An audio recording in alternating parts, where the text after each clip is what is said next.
self-centered and self-absorbed, and really our lives have many, many, many other similarities that I'm not bothering you with, because most importantly, we really work with data in this very handcrafted way, preferring both drawing to code as our entry points for getting to know our numbers. And in general, we're really obsessed with drawing with data.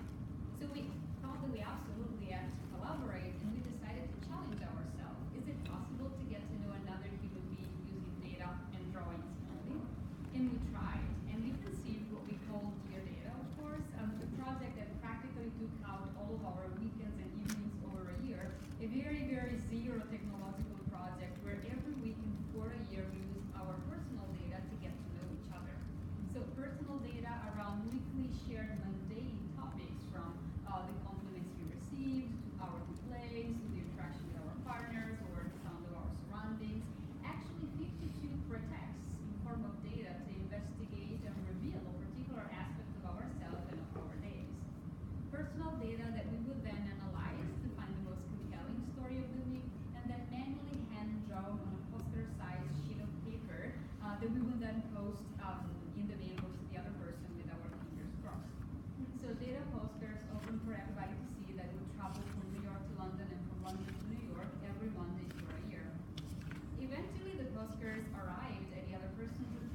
visualize, it jumps at you so much.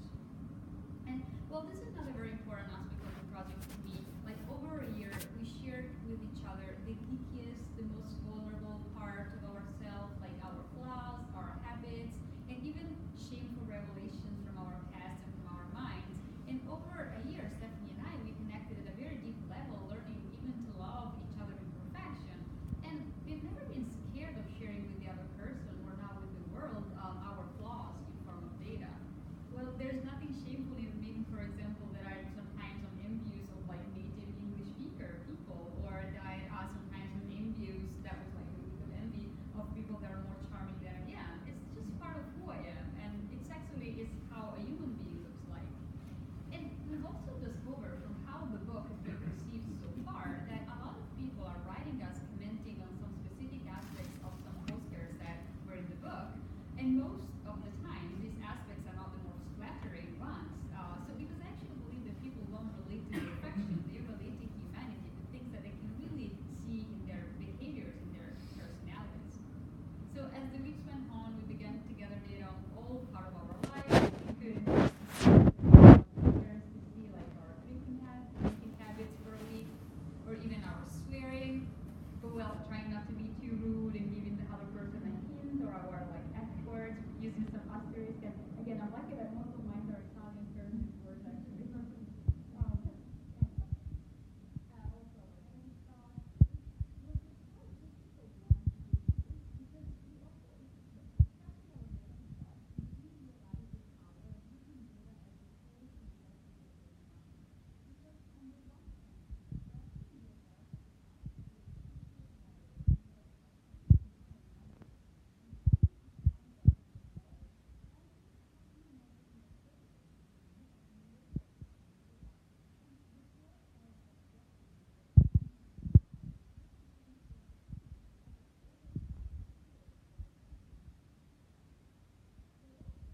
Hand, data with its power of classifying, of categorizing, it really is helpful because it forces you to identify things clearly, especially within thoughts and emotions.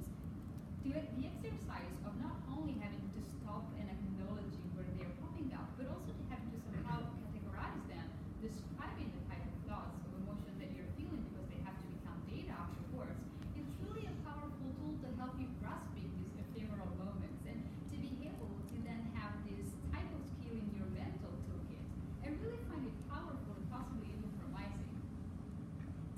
Well then, as the project evolved, since we really wanted to push forward what can be data, we also figured that we can find data even beyond the daily tracking and making a survey of what we own, for example.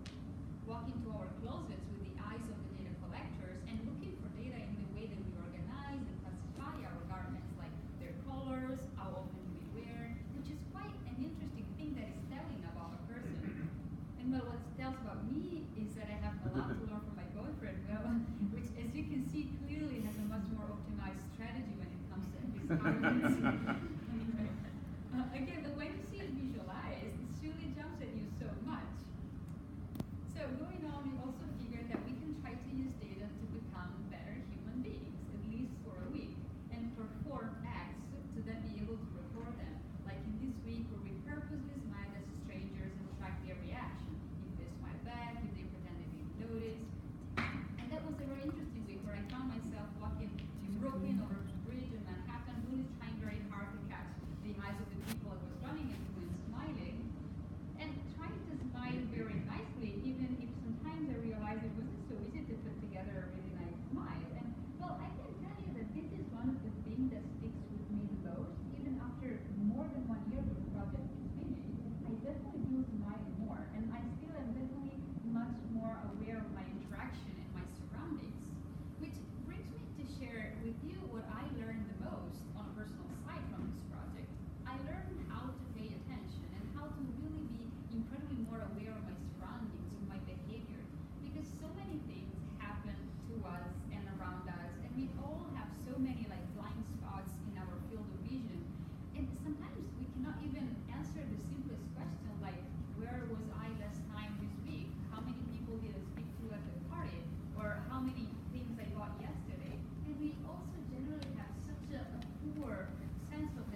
besides, for how we imagine the format of the project, so addressing one topic at a time, it really helped us stay focused on it, deeply investigating it. Which also, if you think about it, helps you build richer memories for the future. Well, personally, I've never been able to consistently keep a diary in my life. I mean, I tried, but I haven't really been succeeding longer than a couple of weeks. With dear data, while drawing my postcards, I've been actually drawing a visual diary of my year, a source of very precise memories. Week by week now, my memories are filled with vivid images from that year, and what happened is really evoked by the little visual clues on each postcard. Well, a week for that year was marked by the topic, by the Sunday morning drawing, by the ritual of posting my card. It has really been like keeping a diary with a weekly rhythm. And over a year, Stephanie and I shared our diaries, and we used this tool, this material, to compose a portrait of the other person through these fragments of her nature in form of data. And now the two of us are really very close. We communicate daily, more than daily. We look for opportunities to get together. We are definitely thinking about doing other projects together, and we really became close friends through our data. But again, we could do that through data only because we've been working in this very manual and personal way, adding contextual details to our logs and thus making them personal, truly about us and us alone. Even when the subject was seemingly cold, like the first week you've seen such a week of flocks, or again, we're sharing how grumpy we've been on a week of complaints, you saw how we didn't only quantify the number of complaints, but we have enriched our data with the reason, the level of the complaint. Because again, data can filter reality in a highly subjective way, and data has this unique power to abstract the world, and it can help us understand the world according to different and relevant factors every time. And on a professional level, this year of intense, laborious data collection also helped us to crystallize, in a way, and formalize what bringing this manual and analog approach to data and data visualization to an extreme level really taught us as professionals. So in Dear Data, for example, we found that this small, very human scale we've been working on opened the idea of data to a wider audience. We've been able to engage with so many people outside the data community because what we both found with previous projects is that it's often difficult to get people to understand what big data is or what open data is if they don't know and fully understand what data is in the first place. And we believe that data can be an aptitude more than a matter of skills and tools, because we can find data all around us and become collectors in our days. And honestly, once you know how to gather data and collect it, it really changes your perception of the world. So we believe that data can definitely become, or is already, a new form of language, because data is really ubiquitous and ever more present in our lives. And if we properly contextualize it, we can write more personal and easy. We like to say that in our correspondence we didn't speak English or Italian, but we definitely spoke data. And we are also highlighting how you don't need fancy programs or incredibly, data analysis skills to embrace the data world. If we want to be radical, we can say that ultimately all we need is a pencil. And while it was painful, yes, it was laborious, frustrating, demanding. Sometimes it took hours and hours to get the postcard done, especially when, as I often did, you over-detail your data collection. And think about that. You can't undo. You just can't. It's really upsetting when a postcard is coming up nicely, you make a mistake, and you have to start from scratch. But there is a value in spending time with your data. Well, in this specific project, it was a process of discovery about ourselves, and by hand counting our data and analyzing it manually, we got to know our data and ourselves at a deeper level. But I believe that maybe we all have to spend more time with our data in general. And I'm not suggesting you to start drawing your personal data or find a pen pal across the ocean. And it's of course not imaginable that we all can draw data in our daily job. But experimentation of this kind, where we radically limit our tools and drastically limit ourselves, can really teach us a lot about all of the perspectives we look at all kinds of data from. Because if you think about it, even when we work with big data, the whole point is making it more meaningful, more contextual. It's actually about making it smaller, understandable,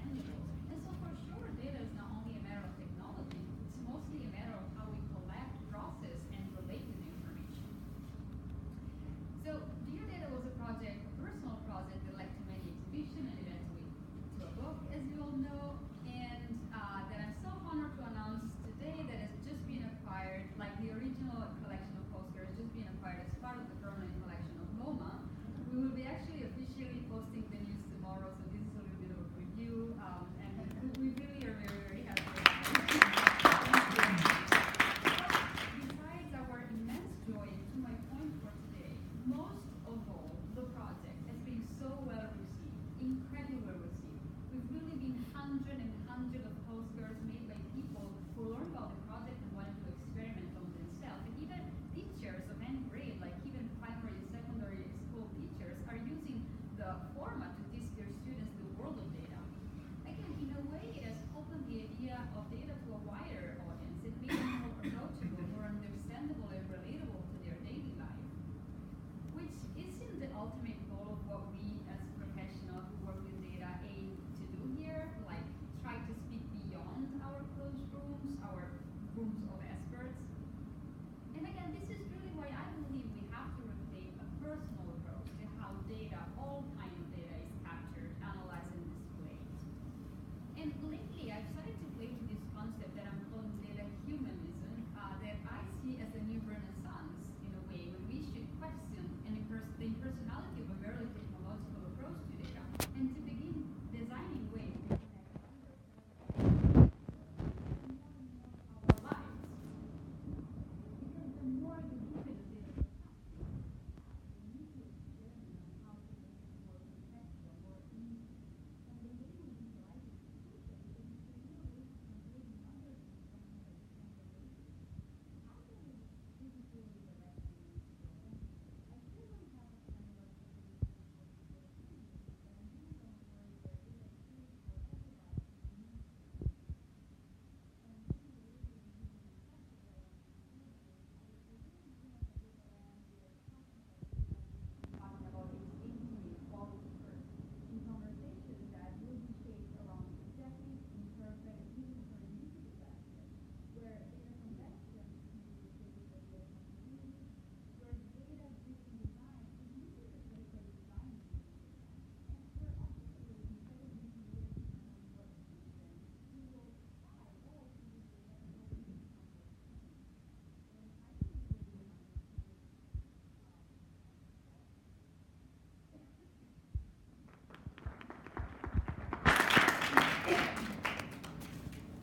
I don't know if you have questions. I'm here at your disposal for any kind of questions. You said that the project made you more self-aware, but were there points where it became almost